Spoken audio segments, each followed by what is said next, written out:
In the years leading up to June 6, 1944, German soldiers along the French coast lived under the shadow of a colossal promise: Hitler's assurance that the Atlantic Wall was unbreakable.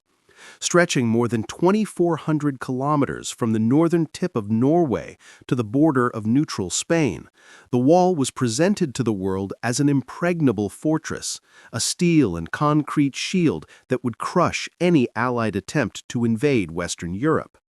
Propaganda reels showed massive gun casements, thick concrete bunkers, and endless fields of mines as proof that Fortress Europe was secure. And for the ordinary German infantrymen assigned to those positions, that message became doctrine. The wall would hold, the Allies would bleed, and no army on earth could storm these beaches. But the truth beneath the boast was different, far more fragile. The Atlantic Wall was an engineering project Germany never had the manpower, materials, or time to finish. By the summer of 1944, large sections were incomplete or undermanned. Many batteries lacked ammunition, others were staffed with Osttruppen, conscripts from the East whose morale and training were limited. Even the elite positions, like those guarding the cliffs and bluffs above Omaha Beach, depended on a thin line of companies from the 352nd Infantry Division, a formation stretched dangerously across 45 kilometers of coastline. Yet the soldiers did not feel vulnerable. They believed in the wall, in the myth of its impregnability.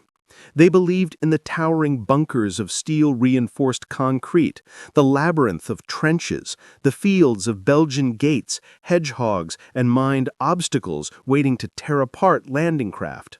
They believed that any attacker would be trapped in the killing zones they had rehearsed for months.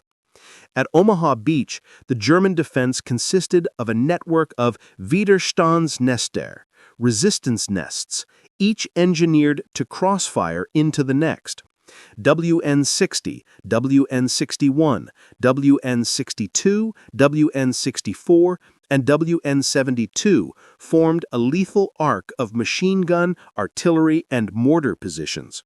Bunkers housed 75mm guns designed to sweep the beach laterally, while pillboxes mounted MG-34s and MG-42s with their 1,200 round per minute fire rate could shred entire assault waves. Behind them, trenches zigzagged across the bluffs, stocked with grenades, ammunition crates, and hardened firing points. These emplacements were not just static. They were integrated with telephone lines, observation posts, and fire direction centers hidden further inland. The defenders genuinely believed that the wall would funnel attackers into a slaughter. Yet even as the Germans trained and fortified, the ground beneath their certainty was shifting. A fortress is only as strong as the men manning it, and by late 1943, the Wehrmacht was stretched thin. Many Atlantic Wall units were under strength. Others relied on captured French guns with limited spare parts. Rommel, tasked with improving coastal defenses, warned that the wall was nowhere near complete and that without armored reserves close to the shore, no static defense could survive the kind of invasion the Allies were capable of launching. His warnings were ignored. The High Command insisted that the wall itself would break any attack long before panzer divisions were needed.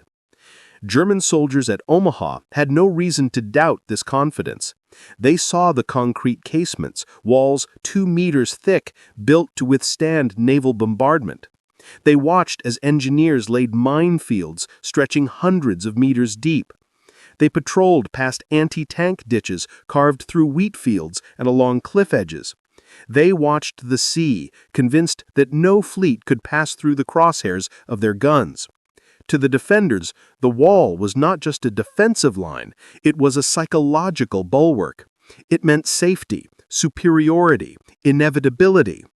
Even when Allied bombers roared overhead in the months before D-Day, the Germans considered it a prelude at most. They believed that any landing craft would be trapped in a storm of steel before reaching the sand. They believed the Allies would choose Calais, not Normandy, and they believed the United States lacked the will to hurl tens of thousands of young men directly into fortified gunfire. But the reality, unknown to the men watching the channel from their bunkers, was that the Atlantic Wall was about to face the greatest amphibious fleet ever assembled. They did not know that 6,939 Allied vessels, from battleships to LCVPs, were preparing to cross the channel. They did not know that naval gunfire support teams had spent months mapping every German battery. They did not know that airborne divisions were already in the sky by the time they ate their evening meal on June 5th. They did not know that weather, timing, and Allied deception operations had aligned perfectly to deliver the blow they believed could never come. For now, on the eve of D-Day, the defenders of Omaha Beach sat inside their bunkers convinced they held the high ground, literally and figuratively. They trusted their minds, they trusted their obstacles, they trusted their guns, and above all, they trusted the wall. Within hours, that trust would shatter. Within hours, the myth of Fortress Europe would be exposed. And within hours, the most feared defensive line in Hitler's empire would crumble under the weight of an invasion its builders never truly believed could happen. In the first pale light of June 6, 1944, the German defenders of Omaha Beach blinked into the dawn, expecting another quiet morning, perhaps punctuated by distant aircraft or random naval patrols. Instead, they saw the unimaginable. Through the thinning fog, the horizon seemed to thicken, darken, and then move, an impossible, shifting wall of steel stretching from one end of the world to the other. What they were seeing was the largest invasion fleet in human history. 6,939 Allied vessels, from battleships and cruisers to transport ships, LSTs, and hundreds upon hundreds of landing craft racing across the channel. The German batteries had never trained for this. Their doctrine had never imagined this. Their confidence in the Atlantic Wall cracked the moment they realized the sea itself had turned into an armada. Inside bunker after bunker, German soldiers scrambled to their firing ports. Telephones rang frantically across the 352nd Infantry Division's coastal command posts. Officers demanded confirmation. Was it real?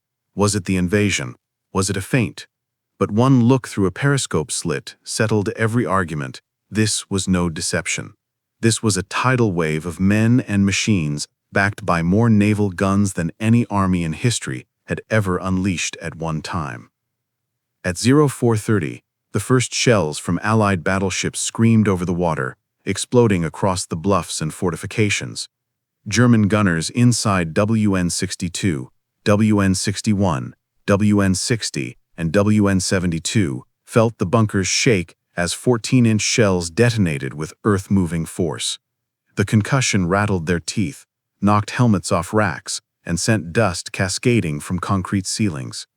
Many defenders were stunned by the violence of the bombardment, not because it was unexpected in theory, but because their training had told them the bunkers would shrug it off. And although the thick concrete did absorb most direct hits, the psychological shock was immediate. Yet when the naval guns paused, German soldiers peered out and saw something unnerving. The armada was still coming, untouched and unstoppable. The sea was alive with LCTs, LCVPs, and LCMs cutting through the waves like swarms of mechanized insects. The fog and smoke hid their exact numbers, but the scale was unmistakable. No amount of MG-42 fire, no minefield, no coastal battery could stop tens of thousands of men advancing from the water. At 0600 hours, the first assault waves of the 1st Infantry Division and 29th Infantry Division began their approach. Many landing craft drifted off course due to currents stronger than expected. Smoke from naval bombardment obscured landmarks. Some units landed hundreds of meters from their designated sectors. But to the Germans staring down from WN-62 and WN-61, this disorganization seemed irrelevant. They saw dozens upon dozens of Higgins boats churning toward the beach, far more than they had ever expected. Their first wave estimates had predicted a few hundred men at a time. Now, they were witnessing thousands. The German defenders realized with dread that no simulation, no training exercise, no map had prepared them for this. They had assumed the Atlantic Wall's obstacles, Belgian gates, hedgehogs, mines, barbed wire, would delay or destroy the attackers. But the sheer number of landing craft made this irrelevant. Even if obstacles sunk dozens, dozens more would make it through. At 0630 hours, the first ramps dropped. The first wave stepped into deep water, and many were cut down immediately by the precise overlapping fields of fire that the Germans had rehearsed for months. But to the shock of the defenders, the Americans did not retreat. They pushed forward, wave after wave, dragged under the surf, shredded by machine guns, yet always replaced by more. From inside WN-62, the defenders watched the beach fill not with broken assault waves, but with a slow, unstoppable accumulation of men and equipment. MG teams switched barrels as fast as they could to prevent overheating. Riflemen fired until their shoulders bruised. Grenadiers hurled stick grenades until their belts were empty. But every time they scanned the sand, more Americans were rising behind obstacles, crawling through troughs, pressing against shingle ridges, taking cover behind the dead and wounded. By 0700 hours, German officers realized this was no longer a battle of tactics, it was a battle of math. The Atlantic Wall had been built under the assumption that the German defenders would face modest, manageable landing forces. It had not been designed to absorb an ocean of soldiers, backed by a navy powerful enough to erase entire positions with a single broadside. Yet the German shock deepened further when they recognized that this massive assault was only a fraction of the Allied force. Omaha was just one of 5 beaches, and even here, the ships continued arriving, wave after wave after wave. At 0800 hours, the German defenders finally grasped the scale of the catastrophe unfolding before them. Their wall, the structure they believed would protect Europe, was collapsing not because the bunkers were weak, but because the enemy was too strong, too numerous, and too determined. As more landing craft rushed toward the shore, the Germans stood in disbelief. The Atlantic Wall was not a fortress, it was a speed bump. And on this morning, June 6, 1944, it was being crushed under the weight of the largest amphibious invasion in history. By 0635, as the first assault waves struggled through the murderous surf of Omaha Beach, the German strongpoint that would become infamous, WN-62, fully opened fire. Positioned on the eastern bluffs overlooking sectors Dog Green and Easy Red, WN-62 was engineered to be the single deadliest knot of resistance on the entire 6-kilometer stretch of Omaha. Its fields of fire overlapped with WN-61 and WN-64, forming a triangular kill zone that funneled incoming troops into converging arcs of bullets, shells, and mortars. Inside the position, roughly 27 men of the 352nd Infantry Division, including machine gunner Heinrich Severloh and Oberlieutenant Bernhard Frierking, snapped into trained, mechanical rhythm the moment the Americans came into view. The weapons they commanded were brutally efficient. MG-42s firing up to 1,200 rounds per minute, a 75mm FK-16 NA gun sweeping the beach laterally, and a network of 50 and 81mm mortars positioned behind the main casemates. From their vantage point, the Germans watched the first Higgins boats drop their ramps and watched chaos erupt. The first wave of Company A 116th RCT found itself directly in WN-62's crosshairs. Many soldiers stepped off into deep water, weighted down by gear, and sank before firing a shot. Those who reached the sand were met with MG-42 torrents so dense that survivors later said the air itself seemed to vibrate. Severloh and his loader worked in relentless cycles: belt, fire, barrel change, belt, fire, sending sweeping bursts that ripped across the flat, open killing ground. They fired until ammunition boxes were empty, then immediately opened new ones. They fired until the barrels glowed, then swapped them out. They fired until the beach was covered with men who had barely managed to move a few feet. To the defenders, the effect seemed total. They saw platoons disintegrate before their eyes. Company A took over 60% casualties in minutes. Company B and C landed off target and were shredded as they tried to organize under direct fire. The mortars bracketed the shingle line with deadly accuracy, pounding clusters of men who had nowhere to hide. German spotters called adjustments over telephone lines still intact, and every correction tightened the lethal pattern. The defenders believed for a short, terrible moment that the wall was working exactly as promised, that no force on earth could survive what they were unleashing. But then something happened that the German defenders had not prepared for. The Americans refused to stop coming. Wave after wave pushed forward, despite being cut down. Men crawled through the surf using bodies, scrap metal, and anti-landing obstacles as cover. Combat engineers, many from the Navy's demolition teams, dragged Bangalore torpedoes across the sand under machine gun fire, trying to blast paths through the wire. Others clawed up the shingle line inch by inch, digging shallow depressions with their helmets as bullets hammered the pebbles around them. By 07:15, WN-62's defenders noticed something unsettling. The volume of landed troops was increasing, not decreasing. Instead of retreating, the Americans were gathering in numbers too large to suppress. The German guns were inflicting horrific losses, yet the beach was beginning to fill with pockets of survivors. 5 men here, 8 men there. Small, isolated groups that would normally be crushed easily. But these groups were not staying pinned. They were observing the firing patterns, studying the slope of the bluffs, and looking for cracks. Meanwhile, the German defenders were experiencing the first signs of strain. MG-42 barrels overheated faster under sustained fire. Ammunition stocks dwindled. Mortar crews rushed forward more rounds than they could track. Telephone lines began to fail as naval shells struck nearby. And most critically, the Germans realized that they faced not 1 or 2 companies, but an entire division landing in depth. At 07:30, the 2nd and 3rd waves of the 1st Infantry Division crashed into the beach. Fragments of companies E, F, and G emerged from the surf, battered but more organized than the earlier assault. They carried radios that survived the landing. They dragged the wounded into cover. They returned fire where possible. And small unit leaders, sergeants, lieutenants, corporals, began forming ad hoc assault teams.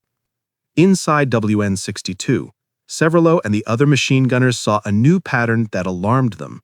The Americans were starting to move laterally, crawling along the shingle to exit the beaten zones.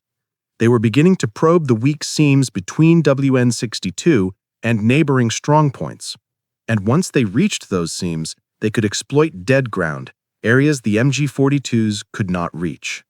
By 0800, mortar teams in WN-62 were firing blind into smoke that now blanketed much of the beach. The visibility that had made their opening volleys so lethal had turned against them.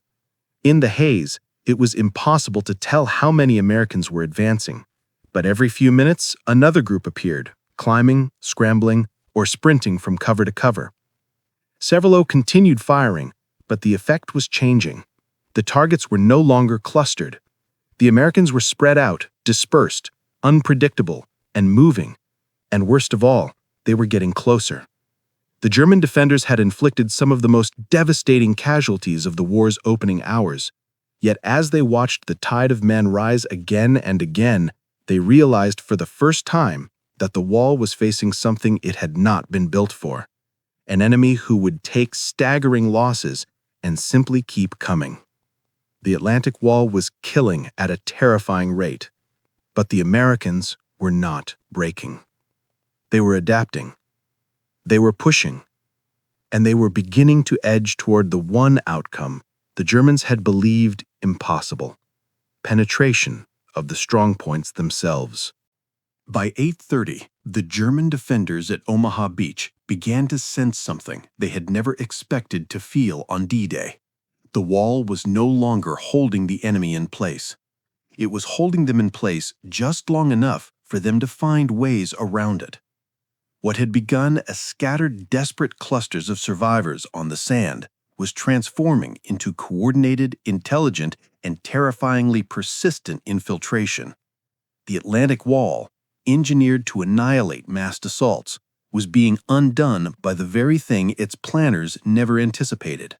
5-man groups, 8-man teams, small units acting independently and improvising under fire. On the beach below WN-62 and WN-61, non-commissioned officers, sergeants, corporals, privates first class were taking charge as officers fell. Men like Staff Sergeant Raymond C. Thorne, Lieutenant John Spaulding, Sergeant Philip Strachek, and dozens more whose names would never appear in history books, began crawling up goat paths, drainage ditches, and grassy folds in the bluffs. These were dead-ground approaches, places the German MG-42s could not reach due to the angle of their embrasures. The German defenders, trained to fire into kill zones on the beach, suddenly faced enemies who were not where they were supposed to be. By 8:45, one of the first true breakthroughs occurred between WN-64 and WN-65. A group of about a dozen men from the 1st Infantry Division, led by Lieutenant Spaulding and Strachek, discovered a narrow path, a natural cleft in the bluff. They crawled, then sprinted upward, dragging bars, rifles, and grenades. Within minutes, they reached the crest, flanked WN-64 from behind, and began clearing trenches. The Germans, expecting frontal assaults only, were stunned when grenades exploded among them from their blind side. At nearly the same moment, further west on Dog Red, engineers began detonating Bangalore torpedoes, blowing gaps in the barbed wire and giving the stalled infantry their first real exits from the killing zones. The smoke from the explosions fused with naval gunfire residue, obscuring the Germans' line of sight. And that smoke, chaotic, drifting, unpredictable, became the Americans' first real ally of the morning. Then came a turning point no one in the Atlantic Wall command structure anticipated: the destroyers.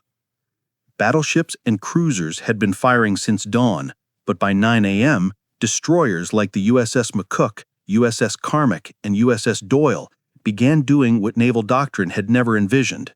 They closed to within 800, 1,000 meters of the beach, so close that some nearly ran aground.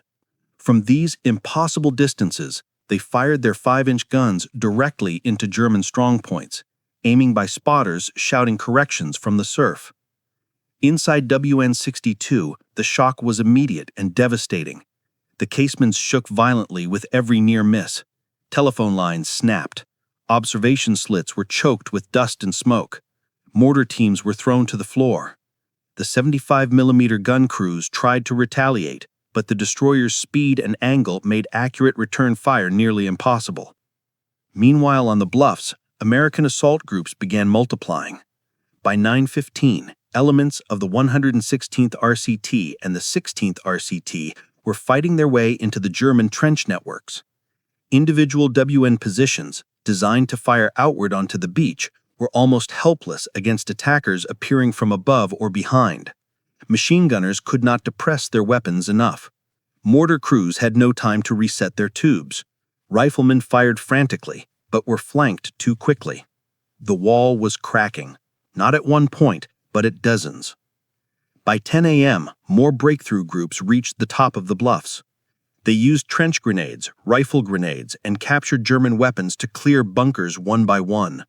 Some Germans surrendered. Others attempted to fight to the last round. But even the most determined defenders could not hold against multiple flanking attacks in terrain they had believed was impossible to climb. German command posts inland started receiving reports that made no sense. Americans in the trench line. Enemy behind WN-65. WN-61 surrounded. WN-62 taking fire from above. For the first time, the defenders realized they were not fighting a frontal assault at all. They were being dismantled from angles they had never planned for by soldiers who were supposed to be dead on the beach. By 10:30, the wall's collapse was accelerating. On Easy Red, easy green, dog white, and dog red, U.S. soldiers were pouring through holes blown open by engineers, naval gunfire, and sheer persistence. German positions began falling in a domino effect. Once the trench systems behind a WN were compromised, the strongpoint itself became a death trap. By 11 a.m., the situation at Omaha Beach was no longer a German defense, it was a German retreat. Some defenders fled inland under covering fire. Others were captured. Others were killed at their posts. But the truth was undeniable. The Atlantic Wall, this massive concrete and steel symbol of Hitler's promise, had not been destroyed by overwhelming artillery or tanks or elite paratroopers. It had been broken by small American units who refused to die, refused to stop, and refused to accept that the wall was unbreakable. By late morning, the German defenders looked down from the remaining strongpoints and saw an image they had believed impossible. Americans moving freely across the bluffs. Americans dismantling bunkers with satchel charges. Americans turning German guns inland. Americans everywhere the wall had sworn they would never be. The wall had not just cracked, it had failed. By 12 o'clock, the German defenders who had survived the morning's chaos were confronted with a truth so shocking, so opposite to everything they had been taught, that many could not accept it even as it unfolded before their eyes.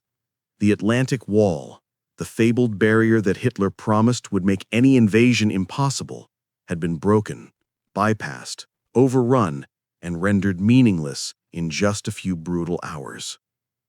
What they saw across Omaha Beach was not a disorganized rabble of exhausted attackers, but an increasingly coordinated American force expanding inland, capturing crossroads, silencing rear guns, and establishing the beachhead that German high command had assured them could never exist. The wall wasn't bending. It wasn't cracking. It was gone.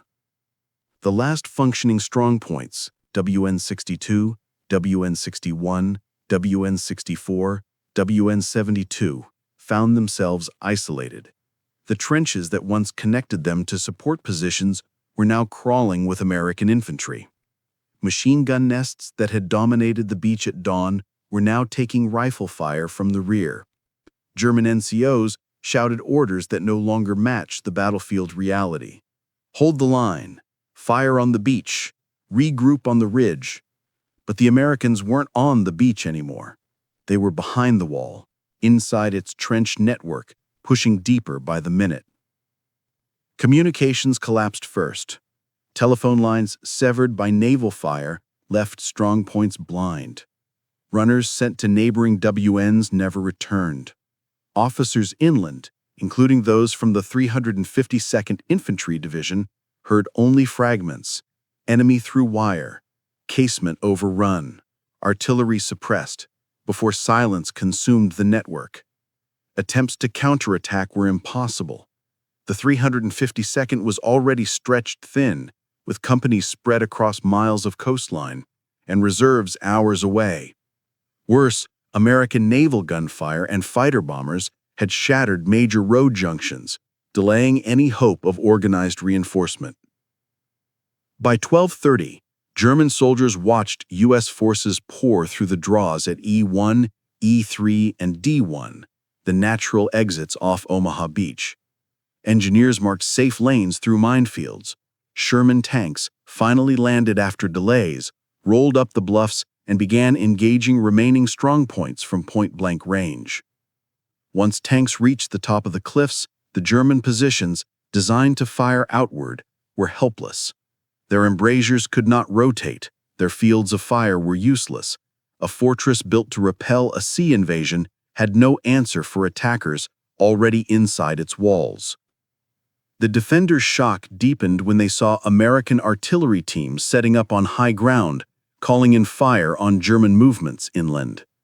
Within 6 hours, the invaders had transformed from vulnerable beach targets into the spearhead of a new front that Germany could neither contain nor predict. German officers who had believed in the propaganda of the Atlantic Wall now confronted the bitter reality. The wall had never been strong enough. not because the engineers had failed, but because the concept itself was flawed. A static defense line could not hold against an enemy willing to sacrifice, adapt, and overwhelm. The wall was designed to stop a small invasion, not a continental liberation force backed by the greatest naval armada ever assembled. Individual German accounts describe the collapse with stunned disbelief. One artillery observer wrote, "By midday, the Americans were everywhere. We fired until we could fire no more. They kept coming. The sea produced endless men." Another, captured near the Vierville Draw, told his interrogators, "We were told the Atlantic Wall was invincible, but it was only strong where we could shoot. Once they got behind us, everything fell apart." By 1300, the battle for Omaha had shifted from the beach to the hedgerows inland. German survivors retreated toward Formigny, Colville, and St. Laurent, under fire from units they had expected to annihilate at dawn.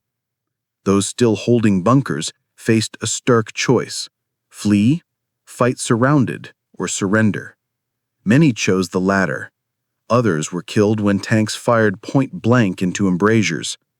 A few handfuls, including Severlof, fell back into the countryside, stunned to still be alive after witnessing the most catastrophic defensive failure in the history of the Wehrmacht.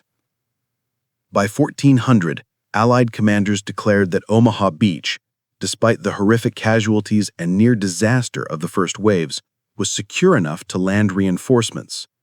The Atlantic Wall had not fallen neatly, it had not fallen quickly, it had fallen violently, under the weight of courage, numbers, naval firepower, and small unit initiative that German doctrine had never accounted for. The shock among the defenders, those alive to feel it, was overwhelming. For years they had been told that Fortress Europe would defeat any assault, but as American flags were planted atop the bluffs, as landing craft unloaded fresh troops and supplies, and naval guns shifted fire inland, the truth was undeniable. The Atlantic Wall was never a fortress. It was a facade, a line of concrete and hope. And on June 6, 1944, in the span of a single morning, under the relentless weight of men determined to climb through hell, that facade shattered beyond repair.